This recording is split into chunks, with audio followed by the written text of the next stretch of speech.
Student आज हम बात करने वाले हैं जो कि जेक बोर्ड से आप लोग पढ़ाई करते हैं दोस्तों। जेक बोर्ड से यानी झारखंड बोर्ड से पढ़ाई करते हैं दोस्तों, झारखंड में है। और आप लोग के विद्यालय में दोस्तों थर्ड टर्मिनल एग्जामिनेशन होता है, ठीक है, यानी थर्ड टर्म का एग्जाम होता है दोस्तों आप लोग के स्कूल में, ठीक है। मैं आप लोग जिस किसी भी झारखंड बोर्ड के किसी भी विद्यालय में पढ़ते हैं, थर्ड टर्मिनल का जो कि आप लोग के स्कूल में एग्जाम होता है, फर्स्ट सेकंड और थर्ड 3 परीक्षाएं होती हैं एक वर्ष में। तो दोस्तों मैं फर्स्ट टर्मिनल का भी तैयारी करवाया था, सेकेंड का भी, और जो कि दोस्तों थर्ड टर्मिनल का इस वीडियो में है, ठीक है दोस्तों।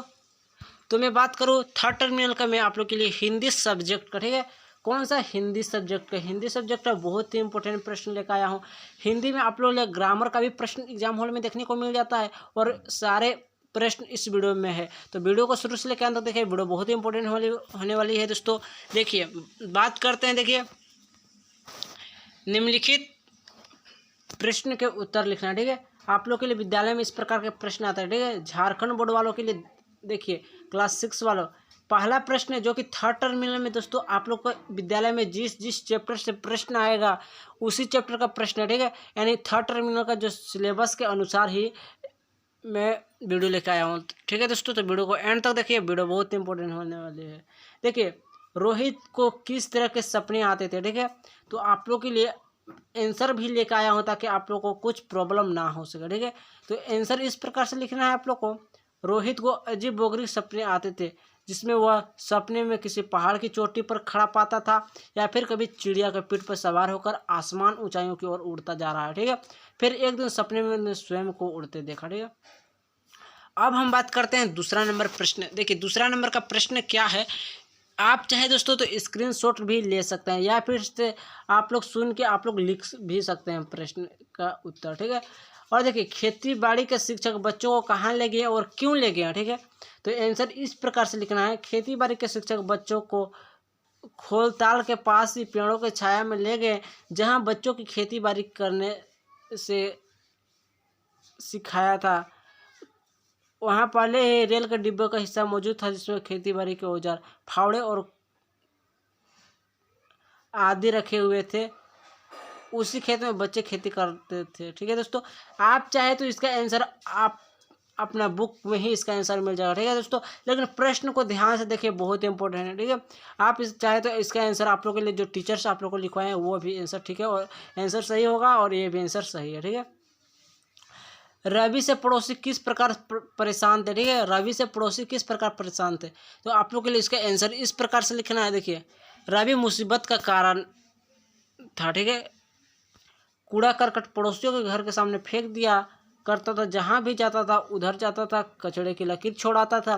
वह कूड़े के डिब्बे के फुटबॉल की तरह प्रयोग किया करता था, जिससे डिब्बे का कचड़ा इधर उधर बिखर जाता था, अतः पड़ोसियों को परेशानियां होती थी, ठीक है। चौथा नंबर का प्रश्न देखिए, चाचा नेहरू बच्चों के बारे में क्या कहा करते थे, ठीक है। तो देखिए क्या कहा करते थे, चाचा नेहरू बच्चों के बारे में कहा करते थे कि बच्चे ही हमारे भावी राष्ट्र निर्माता है, ठीक है। और बच्चों को वो बहुत प्यार करते थे।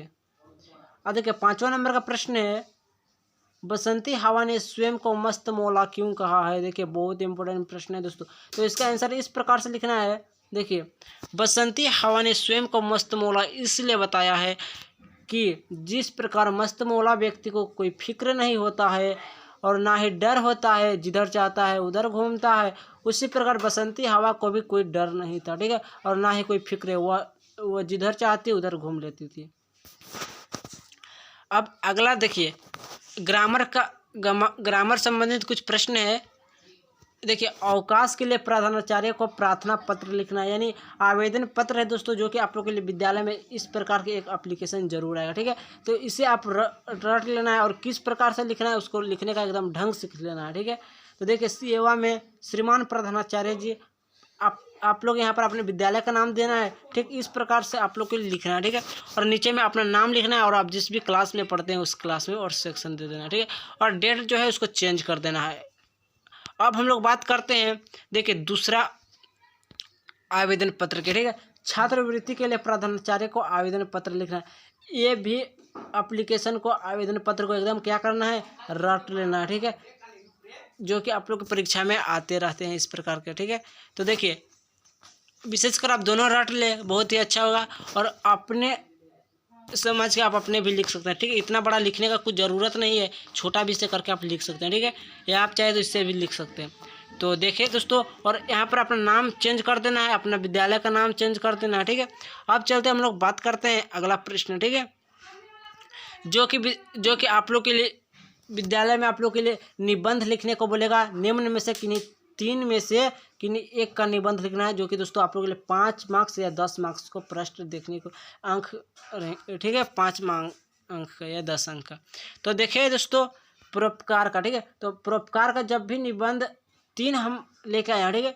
आप चाहे तो जिसे चाहे उसे लिख सकते हैं। तो परोपकार का बात किया तो परोपकार का इससे भी आप बड़ा लिख सकते हैं, ठीक है, इससे भी बड़ा लिख सकते हैं आप अपने अनुसार। तो इसका निबंध है, आप लोग देख लीजिएगा। अब हम लोग बात करते हैं प्रदूषण का निबंध, ठीक है। तो प्रदूषण का भी निबंध आप लोग एग्जाम हॉल में आएगा। 3 निबंध, उसमें से किन्हीं एक का लिखना है, ठीक है। तो तीनों को आप विशेष कर याद रखिए, समझ लीजिए। अब देखिए इस प्रकार से लिखना है, ठीक है। आप देखिए इतना बड़ा लिखना आप लोग को है ही है, क्योंकि 10 मार्क्स का रहेंगे तो इतना बड़ा तो लिखना तय ही है। अब हम लोग बात करते हैं दोस्तों पुस्तकालय निबंध, ठीक है। पुस्तकालय निबंध, तो इसे भी आप रट लेना, ठीक है। अब बात करते हैं, देखिए आप लोग के विद्यालय हॉल में पूछेगा कारक किसे कहते हैं दोस्तों। तो कारक का देखिए, संज्ञा या सर्वनाम के जिस रूप से वाक्य के अन्य शब्दों के साथ उसका संबंध सूचित हो, कारक कहलाता है, ठीक है। जैसे मैं आप लोग उदाहरण दे देना है, देख सकते हैं आप लोग। आप चाहे तो दोस्तों इसका स्क्रीनशॉट भी ले सकते हैं, ठीक है। अब चलते हैं दोस्तों, हम लोग विभक्ति की बात करते हैं, ठीक है। और बोलेगा विभक्ति सहित स्पष्ट कीजिए। तो विभक्ति देख लिखना है, इस प्रकार से लिखना है, और कारक के भेद लिखना है, ठीक है। कारक के 8 भेद होते हैं दोस्तों, जो कि आप लोग देख सकते हैं, ठीक है। अब हम लोग बात करते हैं अगला प्रश्न, जो कि संज्ञा किसे कहते हैं, जो कि एग्जाम हॉल में बार बार देखने को मिल जाता है। तो संज्ञा को विशेषकर आप रट लीजिएगा, बहुत पहले से आप पढ़ते आ रहे हैं, इसलिए आप लोग को याद होगा। किसी स्थान, व्यक्ति, जाति, भाव और संबंध के नाम को संज्ञा कहते हैं। संज्ञा के 5 भेद है दोस्तों, तो और 5 भेद को लिख लेना, ठीक है। चलिए दोस्तों, यहीं तक हम वीडियो को एंड करते हैं।